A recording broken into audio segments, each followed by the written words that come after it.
Hola, mi nombre es Carol Fernanda Cornejo Flores y en esta ocasión les voy a hablar sobre la osteomielitis. La osteomielitis es una inflamación del hueso y la médula. Puede ser una complicación de cualquier infección sistémica que se manifiesta como un foco solitario primario de enfermedad. Todos los tipos de gérmenes, incluidos virus, parásitos, hongos y bacterias, pueden producir osteomielitis, pero las infecciones causadas por algunas bacterias piógenas y micobacterias son las más frecuentes. Osteomielitis piógena. La osteomielitis piógena se debe a bacterias y con menos frecuencia a hongos.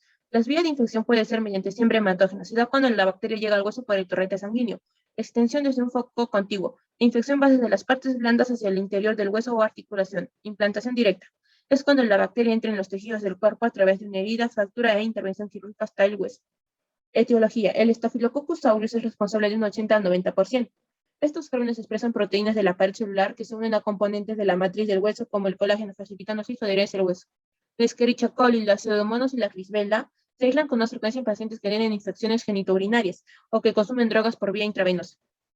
Localización. La circulación vascular ósea, que varía con la edad, determina la localización de la infección en la mayoría de los huesos largos. En los adultos y los lactantes, la comunicación vascular permite la diseminación de la infección entre la metafisis y la epífisis. En cambio, la placa de crecimiento vascular en el niño interrumpe la diseminación de la infección entre la metafisis y la epífisis. Morfología.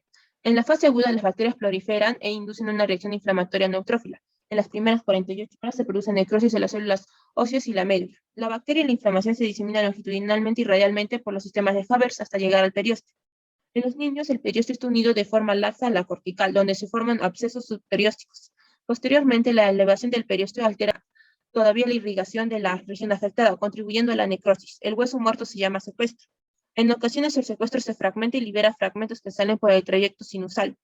En los lactantes, la infección de la epífisis puede diseminarse por la superficie articular o siguiendo las inserciones capsulares y tendoligamentosas hacia la articulación, ocasionando artritis séptica o discapacidad permanente. Fase subaguda crónica. Una vez superada la primera semana, las células inflamatorias crónicas liberan la citocina, que estimula la reabsorción del hueso con los osteoclastos, el crecimiento de tejido fibroso y el depósito de hueso reactivo en la periferia. El hueso recién depositado forma una cápsula de tejido vivo llamado involucro alrededor del segmento del hueso infectado desvitalizado. Histológicamente va a presentar una fibrosis medular, secuestro y un infiltrado inflamatorio de linfocitos y células plasmáticas.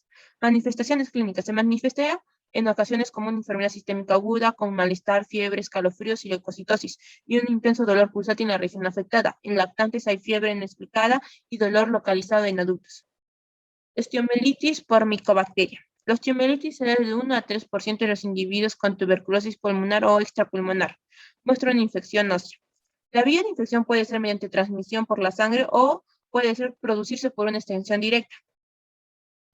Los hallazgos histológicos presentan una necrosis gaseosa y granulomatosa, con típicos de tuberculosis. La osteomielitis por micobacteria suele ser más destructiva y resistente al control de la osteomielitis piógena.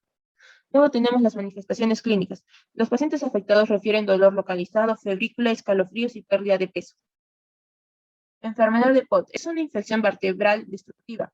La columna vertebral se afecta en un 40%. La infección atraviesa los discos intervertebrales y afecta a las múltiples vértebras con una extensión a los tejidos blandos.